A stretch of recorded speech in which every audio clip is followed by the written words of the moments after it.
Shalom sahabat yang diberkati oleh Tuhan, apa kabar di hari ini? Saya percaya bahwa Roh Kudus akan menolong kita dalam semua hal yang kita hadapi, dalam semua pekerjaan, aktivitas yang kita kerjakan. Doa saya supaya pilihan, keputusan, dan tindakan yang kita ambil benar-benar dituntun oleh Roh Kudus, kesulitan apapun yang kita hadapi sepanjang hari ini. Kembali lagi dengan gereja bajingan dan pendeta bajingan.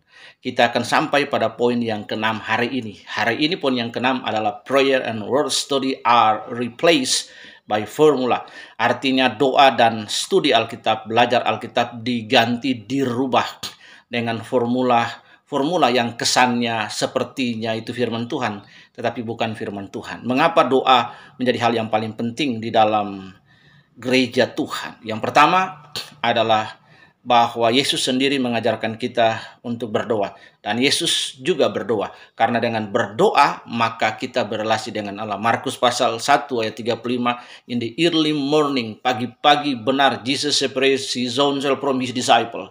Dan kemudian berrelasi dengan Bapa di surga. Ini menjadi penting. Kenapa kita berdoa? Karena dengan berdoa kita berrelasi dengan Allah. Yang kedua, mengapa kita berdoa? Karena kita tahu Allah menjawab doa-doa kita. Nah, hari ini gereja-gereja bajingan, pendeta bajingan, doa hanya menjadi sebuah sebuah formalitas saja, tidak menjadi sesuatu passion, tidak menjadi sebuah gaya hidup, tidak menjadi sebuah gairah.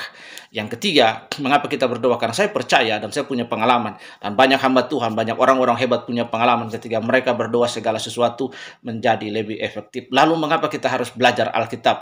Bahwa faith come from hearing and hearing the word of God. Kita belajar dari jemaat di Berea, bagaimana dalam Kisah Rasul pasal 17 ayat yang ke-8, 9, dan yang ke-10. Rasul Paulus adalah seorang yang tidak mungkin salah, tapi toh dia diuji lewat proses hermeneutika pertama di dalam gereja perdana, yaitu oleh jemaat Berea. Mereka menyelidiki ajaran Rasul Paulus dengan kitab para rasul bertekun dan mengajar, menyelidiki ajaran Rasul Paulus dengan kitab-kitab yang sudah ada. Waktu itu Alkitab belum ada, tapi yang sudah ada adalah 39 kitab perjanjian lama yang sudah dikanonisasi pada tahun 90 di Yamnia. Apakah yang diajarkan Paulus itu sejalan, sejajar, sederap dengan 39 kitab? Dan ternyata benar. Karena itu proses berdoa dan belajar Alkitab itu menjadi hal yang paling penting di dalam gereja Tuhan. Jangan sampai para pendeta dan gereja bajingan mereka merubah, replace prayer and word of the God menjadi sebuah formula, hanya berdoa but have no power. Karena itu mari gereja yang kuat di dalam doa dan kuat di dalam pengajaran. Akan tiba waktunya pengujian. Gereja seperti itu akan kokoh dan bertahan. Bahkan gereja seperti itu menjadi gereja yang dikatakan oleh Tuhan Yesus bahwa alam maut tidak menguasainya. Tuhan Yesus memberkati, mari bijak, mari menggunakan mata, hati, dan pikiran supaya kita tidak jadi orang Kristen yang seperti gadis-gadis yang bodoh. Ada banyak gereja, tapi saya percaya ada gereja-gereja Tuhan yang dipakai oleh Tuhan.